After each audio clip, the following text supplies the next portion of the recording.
Yo, what is going on, guys? Welcome back to the Crash Course Metal Show. We are doing another Four Squared here today, and today we're going to more of the general metal side, if you will. So our four choices here are going to be 1986's Iron Maiden Somewhere in Time. We also have Metallica's Master of Puppets from 1986, and then from 1990 we do have Facelift from Alice in Chains. And then we also have Slave to the Grind from Skid Row. So let us kind of go in order by year anyway. So our first one, let's just talk about Iron Maiden here first with Somewhere in Time. So this album, obviously, like I said, came out in 1986. Now some people would say that they go overboard on the synth style or synth sound using all kinds of keyboards and stuff on the next album, Seventh Son, which I understand that, but I think it works better on that album than say this album. But we can get into that here with this album. So you have 8 tracks total. Man, even ever since I had this album, since I was in high school, young high school, I've actually had all four of these albums since high school. I've been aware of them, were in my collection, played them. So I'm very familiar with all of these. But these four albums aren't necessarily ones that I always play, even up until this day. So it was quite interesting to go through these four albums again. But that kind of leads me to say here with this album, this is not my favorite Iron Maiden album. I know a lot of people love this album. Now, yes, there are good songs on here. This is Iron Maiden. Like Iron Maiden is a top 10 band for me, like just in general. So yes, it's a very good album still. But when we're comparing it to the rest of the catalog and to some of these other albums, these four albums here, I don't know. Now obviously you have the title track leading off, very good. Wasted Years was a single, the first single, and also Stranger in a Strange Land was the second single. And that, from Wikipedia anyway, that is the only two singles that came out for this album. And that's kind of strange for Iron Maiden, I would say, especially at this point, mid 80s, the sixth studio album, coming off of Number of the Beast, Peace of Mind, and Power Slave. So I it just feels like they now, yes, there was a lot of touring going on and everything, so maybe that somewhat got cut short. Well, I don't know what the deal was with only two singles. Um, but yes, the loneliness of the long distance runner. That song is just okay. Like I think when I was listening to this album today, I was like, I think the main reason why I don't really care for it is that the songwriting, like lyrically, isn't some of the best from Steve Harris and company.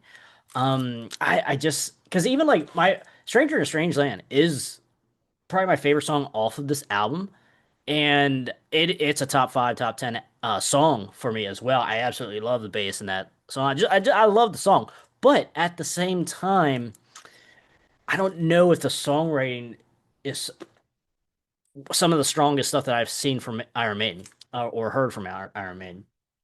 Wasted Years is a great single though. That is one that I feel like could have been a little bit more of a hit. Just really catchy all the way through. Great chorus. Now, Sea of Madness is fine. I can dig that song. Heaven Can Wait kind of gets repetitive in its chorus.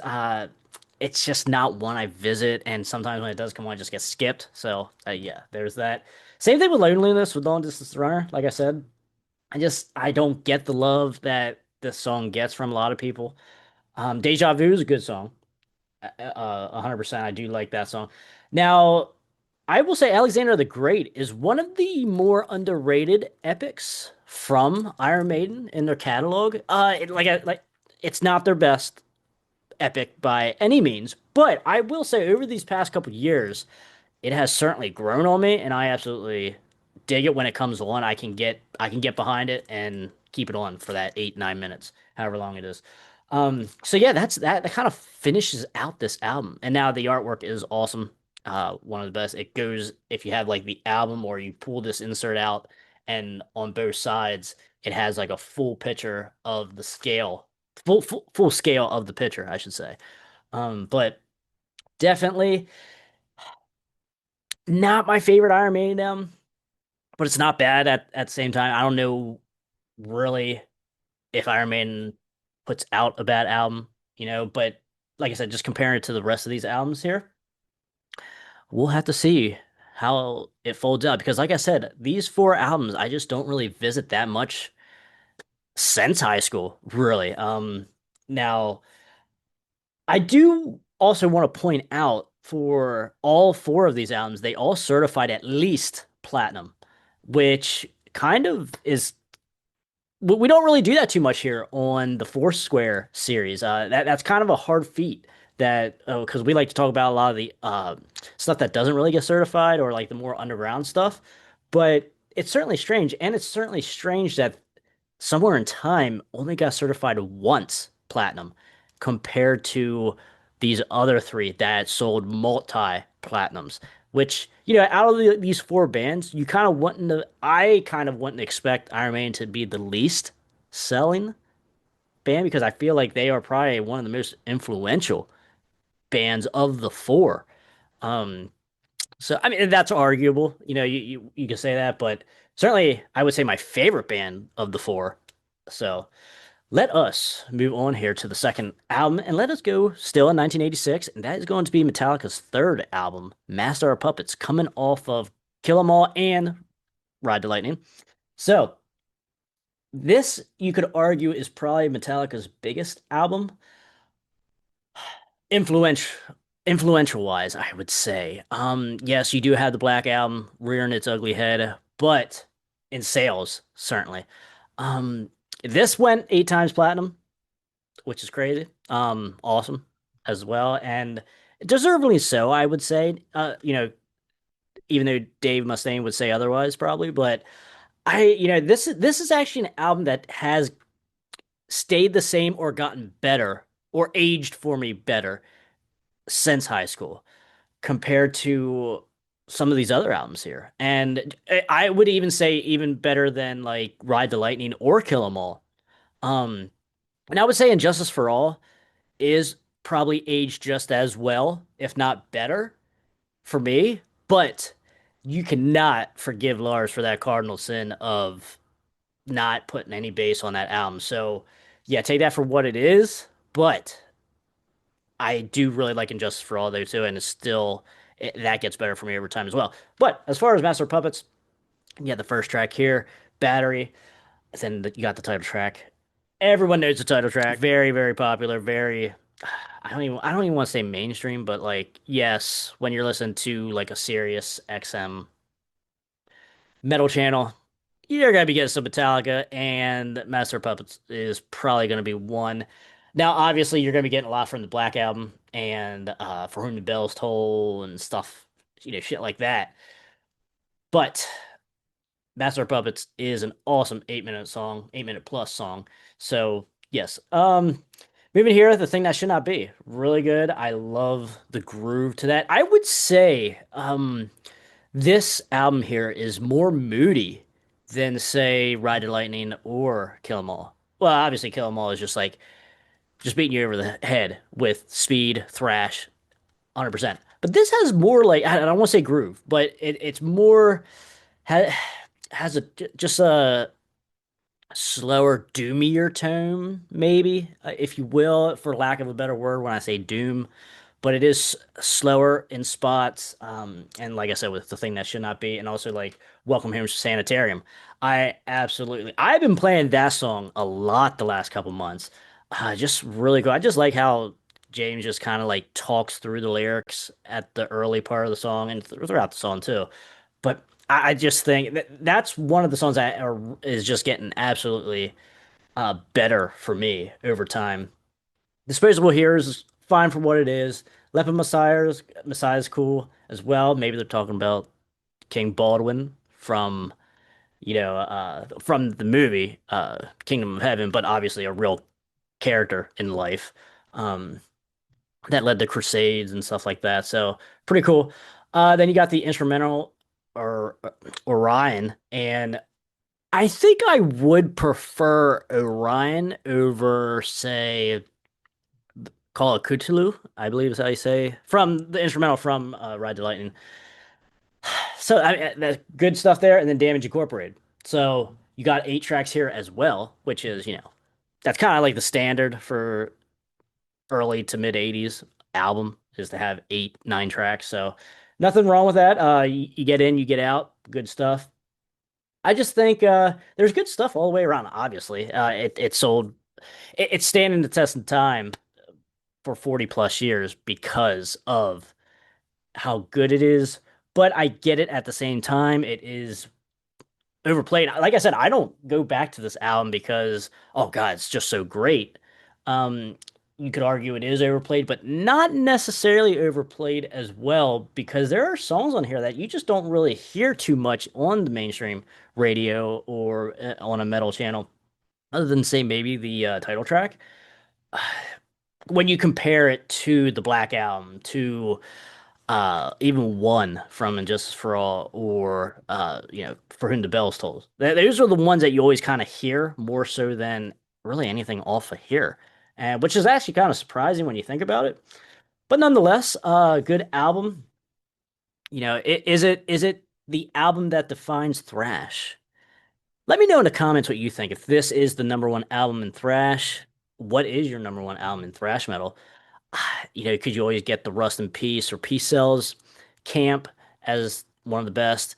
Sometimes you hear some stuff from Testament. Sometimes you hear Overkill getting thrown in there. Slayer, obviously, Rain and Blood. But obviously your normie or your mainstream is going to be grabbing for a Metallica album, and it is what it is. So that is going to be 1986's Master of Puppets. Now let's move here to 1990, and you could argue talking into the grunge era or the grunge sound, but that is always something I never really agreed with. I was always on the other side of that argument as Alice in Chains is like a grunge band. I don't necessarily see them as a grunge band. Certainly this album, no. You could kind of talk a little bit more. You can kind of try to persuade me when you're talking Dirt and the self-titled, like with Nutshell and stuff like that. Like once they started getting towards those albums, you can persuade, or like Jar of Flies, you can kind of persuade me to saying, yeah, that it is kind of feeling a little bit more grungy, like that. That was obviously the height, the mid 90s then. Now this, like obviously in 1990, first album, grunge really isn't as popular as it will become here in the next year or two. And this just sounds like a very traditional, darker tone heavy metal album. That's the best way I can just get just your traditional heavy metal album of 1990. And even like, because some people like to throw in like bands like hair metal bands that went and tried to do this kind of sound or like a darker type of sound. Like Every Mother's Nightmare, Wake Up Screaming has a little bit of that tone. War Babies has that tone as well. Like you could easily put on War Babies' debut album and hear this as well and put this side by side and be like, okay, this is a sub genre here that is very similar. These bands are very similar, even though as time goes on, they get put in two separate camps. And it is always funny to see. I always get a nice smile or chuckle when I see Alice in Chains pre 1990. They're all glammed up, and I even seen like a clip or two of them playing glam in glam bars and just playing glam music, hair metal music, and it's just crazy because you see like Layne all decked out, like hair teased a little bit, and it's crazy when you think about it. But then, as you go on through their catalog, and even with this, you kind of understand, like, oh yeah, I mean, they weren't really grunge. I don't know. I always, like I said, I always stay on the other side of that argument. I just feel like this is just a traditional metal album. Um, has elements of doom, very tony, dark tone to it. Good stuff. So we do have 12 tracks. We Die Young is a great metal intro track here. Then you get Man in a Box. Everyone knows that's an iconic song. Everyone knows that. Yes, is it overplayed? Of course it is, but it does have a great riff to it and just a good song in general. So I don't necessarily have to turn it when it comes on, but obviously it does because I don't want to hear the same shit over and over. You know what I mean? So now we're going on here to Sea of Sorrow. I like that. Slower, moodier, if you will. That's a better word, I would say. This is a very moody album because there's some stuff that is like doesn't really match like towards the end of this album. It doesn't really match the tone of the rest of the album. But that kind of leads me to what I was saying earlier, like with their previous style, you know, being more mainstream or more hair metal type feeling and just a traditional metal than say grunge. Okay, Bleed the Freak. I always enjoyed that song. For some reason, I always gravitated towards that song. I don't know why, but good nonetheless. Love, Hate, Love. I don't really care for that song. I'd rather listen to the band Love Hate when that song comes on. I was just like, okay, you guys are reminding me of Love Hate, the band, so don't make me turn off this album to listen to Love Hate, which is awesome. Love Hate's awesome. But this song, yeah, it stays off the iPod. That will say, I can't remember, and I ain't like that and Sunshine, Put You Down, Confusion. They aren't songs that I necessarily need to go back to, but I do like them when they come on when I'm listening to this album. I'm like, okay, I can get behind some of this here. Some of it though like Confusion. I'm like, it's kind of like, all right, let's start wrapping it up here. We're getting a little too moody, a little bit too slow in spots on the album in general. So, but that just kind of leads to my thought process while I'm listening to it. And then you finish off here the last two tracks. I Know Something About You, and then Real Thing. They're all right, but like I said, by this point, I am kind of like ready to move on to something else. And but nonetheless, though, it is a good album.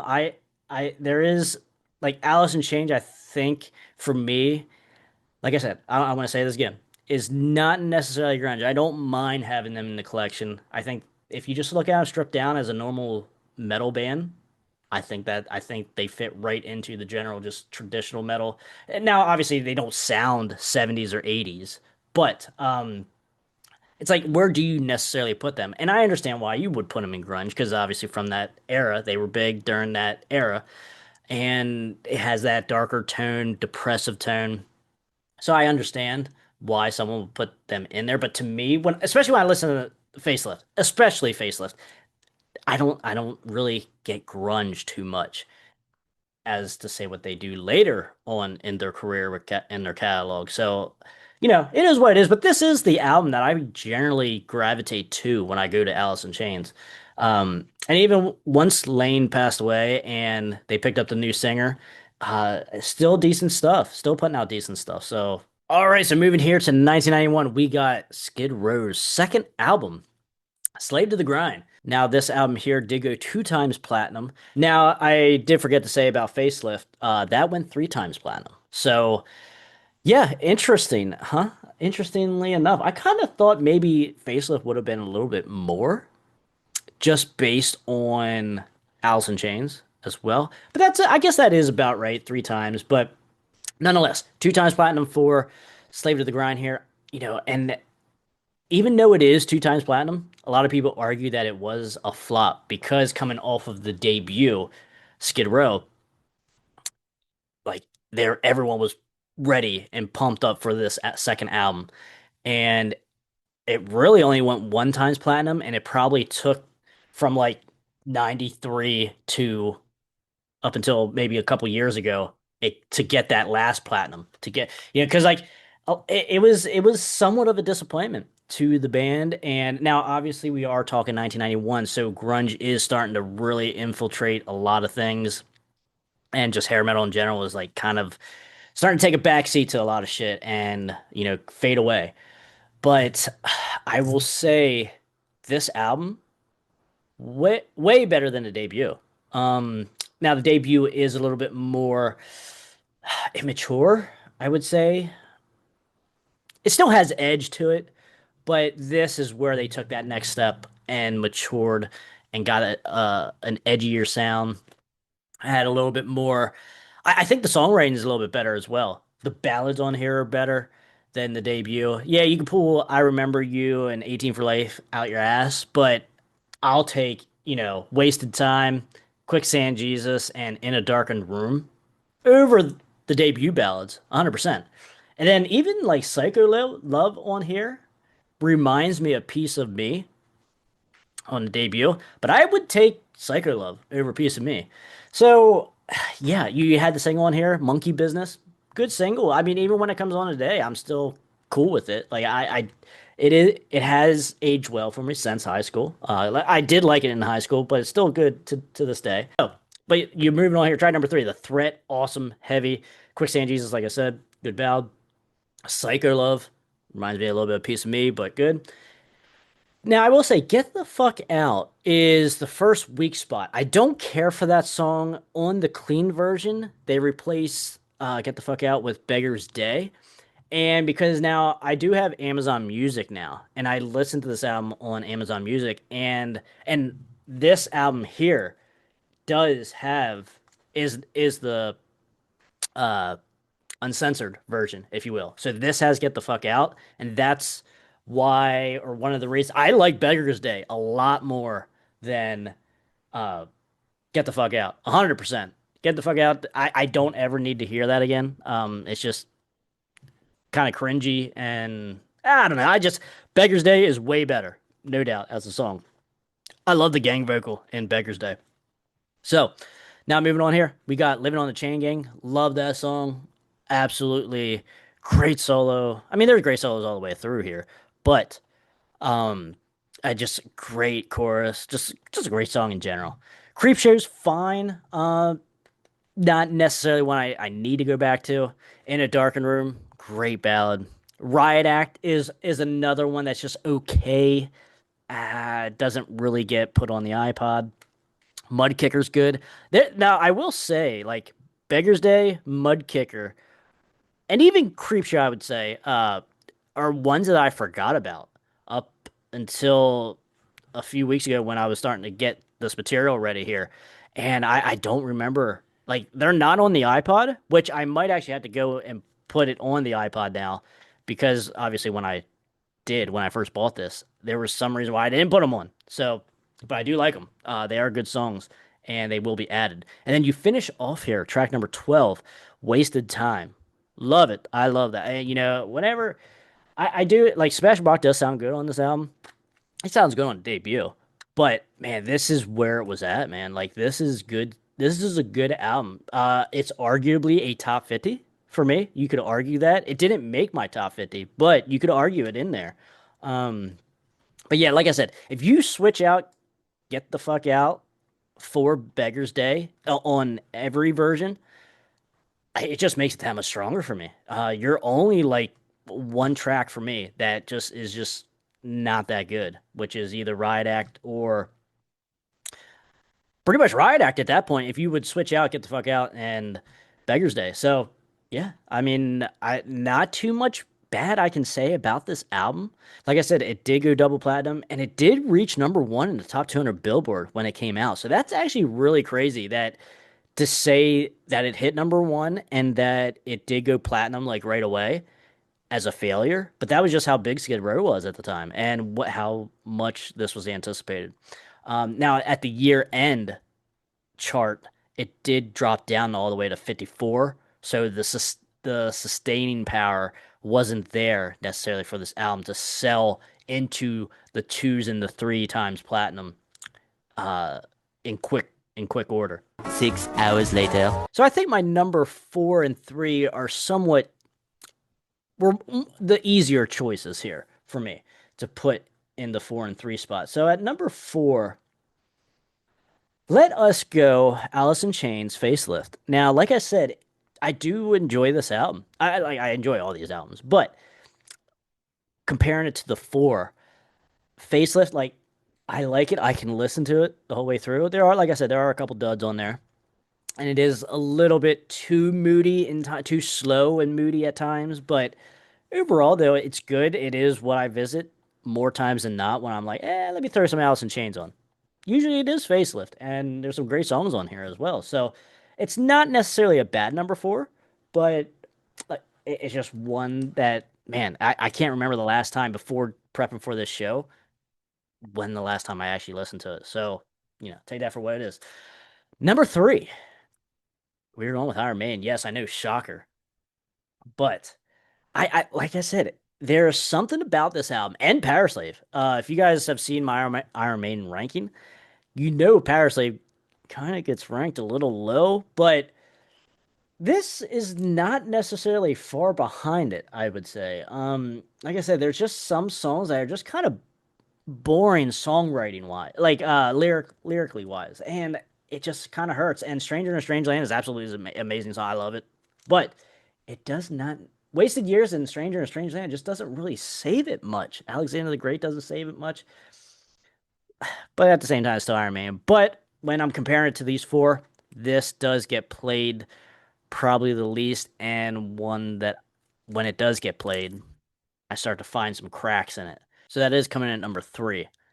All right, number two now. We are going to Metallica, Master of Puppets. I think, like I said, this album is certainly staying as good, if not better, than when I was a teenager. And that's actually kind of crazy to say because, like, I used to listen to a lot of thrash.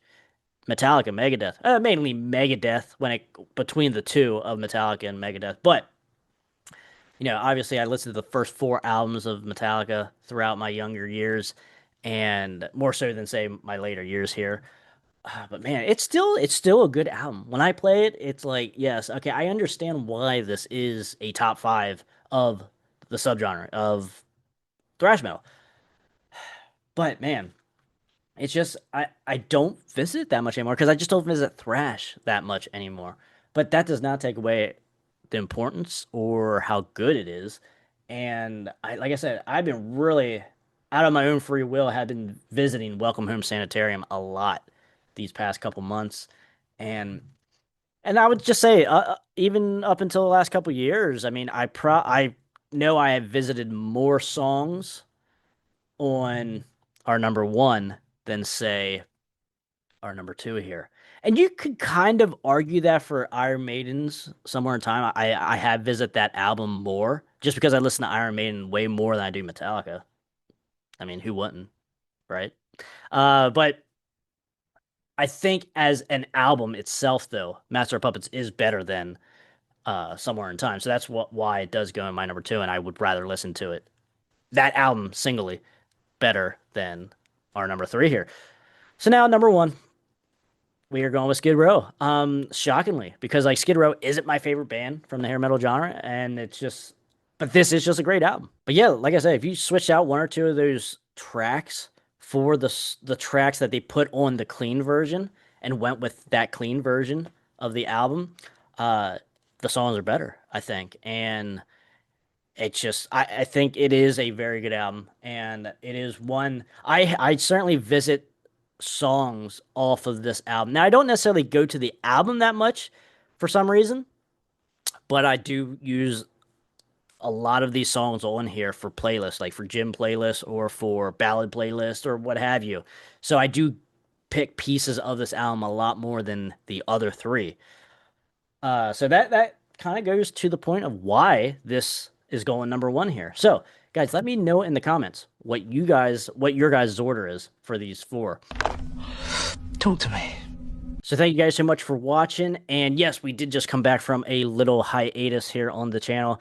Been busy with other projects here that are not necessarily closing up, but certainly that are taking some attention. It's all good stuff, I must say.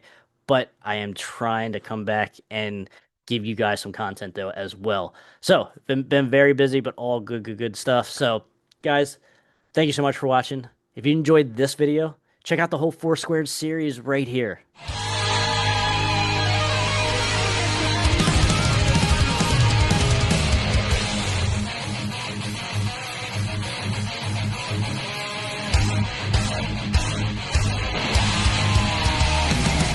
Yeah, I wrote that. It's called I Want to Rock Your Body. And then in parentheses it says to the break of dawn.